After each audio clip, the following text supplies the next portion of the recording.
Hello students, आज जो हमारा नया टॉपिक है वो आप देख सकते हैं स्क्रीन पर। बुद्ध के अनुयायी इस टॉपिक का नाम है, यानी कि द फॉलोअर्स ऑफ बुद्धा। अभी तक आप बच्चों पढ़ चुके हैं कि गौतम बुद्ध का जो जन्म कैसे हुआ, गौतम बुद्ध की शिक्षाएं कौन कौन सी हैं। सीधे वीडियो पे आता हूँ, आपका टाइम मैं ज़्यादा वेस्ट नहीं करते हुए बुद्ध के अनुयायी टॉपिक पे बात करेंगे। प्रश्न पेपर में बनता है आपके लिए कि बुद्ध के अनुयायियों से आप क्या समझते हैं, बुद्ध के अनुयायी कौन थे। 3 हेडिंग मैं आपको बताता हूँ। बुद्ध के मैं आपको पहले एक थीम आपको दे देता हूँ। बुद्ध के अनुयायी का मतलब होता है कि वो महात्मा बुद्ध के अनुयायी किस किस समाज के वर्ग से आते थे और कौन कौन लोग थे। तो मैं आपको बता दूं, बुद्ध के अनुयायी समाज के विभिन्न वर्गों से थे।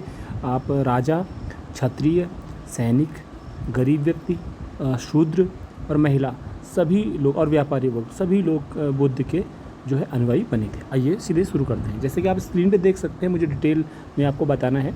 धीरे धीरे बुद्ध के शिष्यों का दल तैयार हो गया। धीरे धीरे का मतलब होता है जब गौतम बुद्ध इधर से उधर एक स्थान से दूसरे स्थान पर प्रचार करने जाते थे तो धीरे धीरे उनके साथ शिष्य जुड़ते रहे। शुरू में उनके 5 शिष्य थे जिनको उन्होंने शिक्षा दी थी। धीरे धीरे उनका एक संगठन बनता रहा। बाद में गौतम बुद्ध ने एक संगठन की स्थापना की या संघ की स्थापना की। आपको पता है कि बौद्ध धर्म में संघ की बहुत मान्यता है। त्रिरत्न कहे गए हैं, आपको पता होगा। बुद्धम शरणम गच्छामि, धम्मम शरणम गच्छामि, संघम शरणम गच्छामि। संघ का मतलब होता है संगठन। इस प्रकार से महात्मा बुद्ध ने एक संघ की स्थापना की और उस संघ में जो होता था कि बहुत सारे शिष्य होते थे और गुरु होते थे और एक निश्चित स्थान पर रहते थे जिसे बौद्ध मठ कहा जाता था या विहार कहा जाता था। अगर आप उत्तराखंड या हिमाचल प्रदेश में कहीं रहते हैं तो आपने लाल कलर के लगभग ऐसे कपड़े पहने हुए बौद्ध धर्म के अनुयायियों को देखा होगा जिन्हें आप तिब्बती कहते हैं, और वो लोग किसी मठ या विहार में रहते हैं। ठीक है, तो विशेष प्रकार के कपड़े पहनते हैं और मठ में भी रहते हैं, घरों में भी रहते हैं। तो आप इससे समझ सकते हैं चीज़ों को। ठीक है, आज के ये मठ अभी भी मठ कहा जाता है कई जगहों पर, इन स्थानों को। ठीक है, तो इस प्रकार से संघ क्या है? संघ एक प्रकार का गौतम बुद्ध के धर्म को मानने वाले लोगों का एक संगठन होता था और वो एक निश्चित स्थान पर मठ या विहार में रहते थे और वहाँ पर कई जो महत्वपूर्ण भिक्षु होते थे वो शिक्षक भी बन जाते थे और कुछ शिष्य होते थे। तो एक प्रकार से मोक्ष निर्माण के लिए ये संगठन बन गया था। इस प्रकार से ये जो संघ था, इस संघ में जो बहुत सारे भिक्षु रहा करते थे, भिक्षु को कहते हैं मॉन्क्स। तो एक संस्था थी संघ जो इसमें कि भिक्षु रहा करते थे, भिक्षु यानी कि भिक्षा मांगने वाले, है ना। और एक होता क्या था कि धम्म के शिक्षक भी कुछ बन जाते थे भिक्षु। ठीक है, तो ये क्या करते थे, एक जैसा जीवन जीते थे। ये जो भिक्षु होते थे ये एक जगह से दूसरी जगह जाते थे और एक जगह से दूसरी जगह जाने पर ये भोजन जो है भिक्षा में ग्रहण करते थे।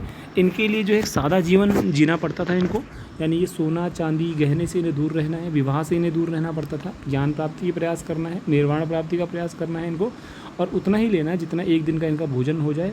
वस्त्र भी सादे पहनने हैं। ठीक है, इस प्रकार से इनका जीवन था। तो सादा जीवन भिक्षुक जीते थे।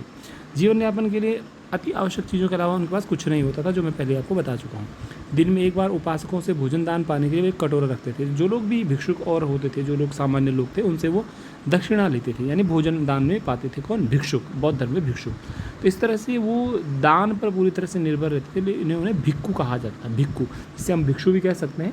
तो दान पर पूरी तरह निर्भर रहने के कारण बौद्ध धर्म के जो भिक्षुक थे उन्हें भिक्खु कहा जाता था। तो आप लिख सकते हैं भिक्खु किसे कहा जाता है? भिक्खु बौद्ध धर्म के वो अनुयायी हैं जो भिक्षा पर निर्भर थे, जो दान पर निर्भर थे। दूसरा, संघ किसे कहते हैं?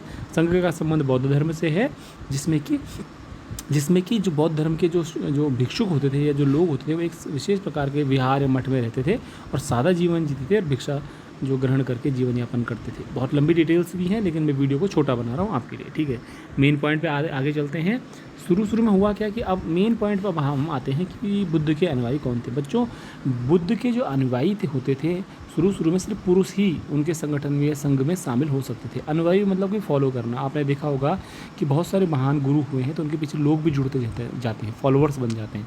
इसी तरह से गौतम बुद्ध या महात्मा बुद्ध का जो धर्म था, जो बौद्ध धर्म था, उसमें पुरुष ही शुरू में सम्मिलित हो पाते हैं, यानी अनुयायी थे पुरुष। धीरे धीरे करके बाद में क्या हुआ कि महिलाएं भी संगठन में या संघ में शामिल होने लग गई बौद्ध धर्म में।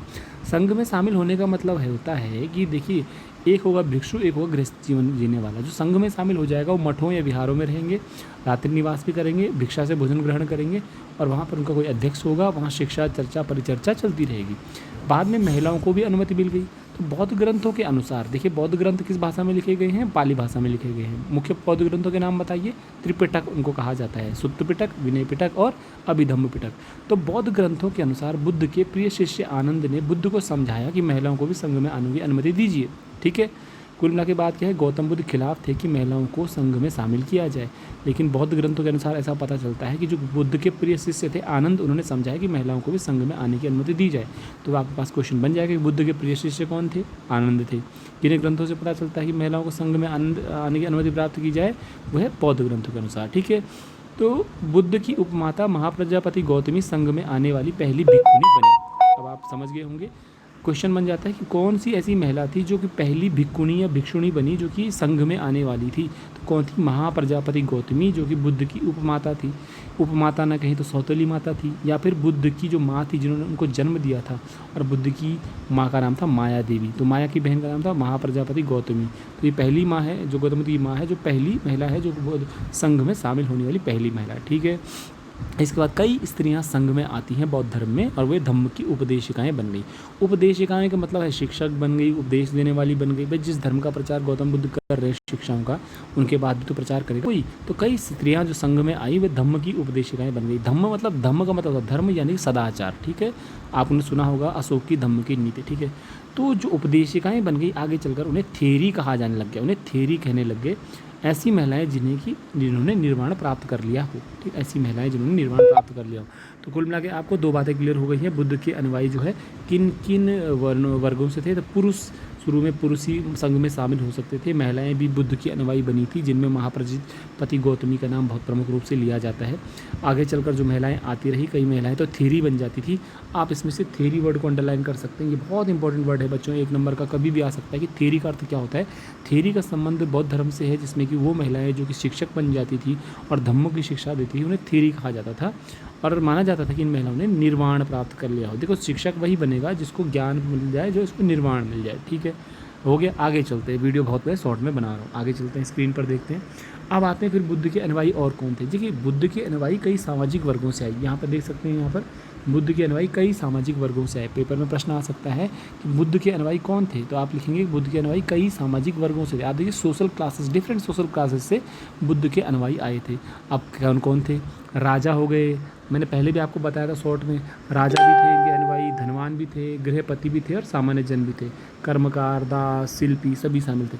कुल मिला के आपने सुना होगा कि सम्राट अशोक बौद्ध धर्म को मानते थे, राजा हर्षवर्धन बौद्ध धर्म को मानते थे। तो इस तरह से राजा हो गए, धनवान पैसे वाले, अमीर गृहपति जो अमीर होते थे, सामान्य लोग भी थे, कर्मकार यानी कि जो काम करते हैं, दास यानी कि जो गुलाम थे, या जो इस प्रकार के लोग थे जिनको हम शूद्र कह सकते हैं, जिनको कहा वो शिल्पकार हो गए, जो हाथी दांत का काम है, सुनार हो गए, ये सब लोग बौद्ध धर्म में जुड़े थे। यानी कि भेदभाव कहीं नहीं है, क्षत्रिय हो, राजा हो, कई प्रकार के लोग जो है बौद्ध धर्म में शामिल हुए। एक बार संघ में आने पर सभी को बराबर माना जाता था। देखिए, एक बार जो संघ में शामिल हो गया, बौद्ध में जो संघ में शामिल हो गया, तो उसको समान माना जाता था, उसमें कोई भेदभाव नहीं होता था। और अगर कोई आदमी पहले राजा था, धनवान था, दास था, उसकी पहचान पूरी तरह से मिट जानी पड़ती थी। एक बार वो भिक्खु बन गया या भिक्खुनी, वो बन गया। ठीक है, अगला मैं आपको बता रहा हूँ, संघ की संचालन पद्धति गणों और संघों की परंपरा पर आधारित थी। अगर आपने चैप्टर नंबर 2 पढ़ा हो तो उसमें मैंने आपको बताया था कि महाजनपद जो थे 2 प्रकार के थे। एक गणतंत्रात्मक पद्धति वाले थे, ठीक है, और एक जिसमें राजा का शासन था। तो गण या संघ एक ही मानिए आप। ठीक है, तो जो संघ होता था बच्चों, जो संघ का मतलब होता है, जो बौद्ध धर्म में जब बहुत सारे बौद्ध भिक्षु और जो गुरु होते थे वो एक मठ या विहार में निवास करते थे, तो वहाँ पर उनके अध्यक्ष चुने जाते थे बाकायदा, और उसमें मतदान भी होता था। तो ये प्रकार से गण और संघ प्रणाली है, जिस प्रकार की हमारी आज की डेमोक्रेटिक पैटर्न है, समझ रहे हैं आप। तो संघ की संचालन पद्धति गणों और संघों की परंपरा पर आधारित थी, जिसमें नियमित रूप से मीटिंग्स और बैठकें भी होती थी। ठीक है, तो यहाँ बातचीत होती थी, और किसी मुद्दे पर बातचीत होती थी, तर्क दिए जाते थे, और जब किसी तर्क पर बहुमत मिल जाता था, जैसे चुनाव में होता है या फिर आप लोकसभा, विधानसभा में देखते हैं, एक मत होने की कोशिश करते थे। अगर एक मत नहीं हुआ जा रहा तो बाद में ये मतदान द्वारा निर्णय लिया जाता था। तो आपको ये बुद्ध के अनुयायी कई सामाजिक वर्गों से आए, इससे क्या शिक्षा मिलती? एक कि बुद्ध के अनुयायी कई सामाजिक वर्गों से आए, मतलब इसके सिद्धांत बहुत सरल थे और हर वर्ग पर इसका प्रभाव पड़ा। यानी कि क्षत्रियों पर प्रभाव पड़ा, शूद्रों पर प्रभाव पड़ा, जिनको तथाकथित रूप से निम्न वर्ग कहा गया, उन पर प्रभाव पड़ा। सब लोग बौद्ध धर्म की तरफ आकृष्ट हुए। नहीं, समानता पे विश्वास करता है बौद्ध धर्म। दूसरा, सबको बराबर माना जाता था इसमें। ठीक है, मैंने बहुत शॉर्ट में ये वीडियो बनाया है। दोबारा से आपको बता रहा हूँ, इस जो टॉपिक से प्रश्न क्या बनने वाला है। इस टॉपिक से प्रश्न बनने वाला है कि बुद्ध के अनुयायी से आप क्या समझते हैं। दोबारा से आपके आंसर एक्सप्लेन करना रहा हूँ कि बुद्ध के अनुयायी होने का अर्थ है कि गौतम बुद्ध के अनुयायी कौन थे और किस किस विशेष प्रकार के क्षेत्र या वर्ग से वो जुड़े हुए थे। तो हम बता दें, गौतम बुद्ध के अनुयायी विभिन्न प्रकार के वर्ग से थे, जिसमें लिंग भेद नहीं था। महिला और पुरुष दोनों ही उनके धर्म बुद्ध के अनुयायी बने हुए थे। पहले तो शुरुआती समय में गौतम बुद्ध के जो अनुयायी थे वो सिर्फ पुरुष थे, बाद में महिलाओं को भी अनुमति दी गई थी। विशेष तौर पर महिलाओं में महाप्रजापति गौतमी का नाम बहुत प्रमुख रूप से माना जाता है, जो कि गौतम बुद्ध की सौतेली माता थी। उनके प्रिय शिष्य आनंद ने कहा था कि महाप्रजापति गौतमी को शामिल किया जाए संघ में। इसके बाद धीरे धीरे महिलाएं संघ में जुड़ती रहीं। भविष्य में कई महिलाएं थेरी भी बन जाती थी, गुरु भी बन जाती थी, जिनको कि निर्वाण प्राप्त हो जाता था, वो सर्वश्रेष्ठ शिक्षक बन जाती थी।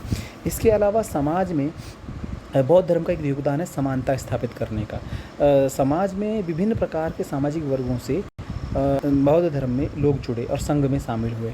उदाहरण के तौर पर राजा हों, चाहे अमीर लोग हों, धनी लोग हों, चाहे गृहपति हों, चाहे वो सामान्य लोग हों, चाहे शूद्र हों, चाहे कर्मकार हों, चाहे शिल्पकार हों या किसान वर्ग हो, अधिकतर लोगों ने बौद्ध धर्म को अपनाया।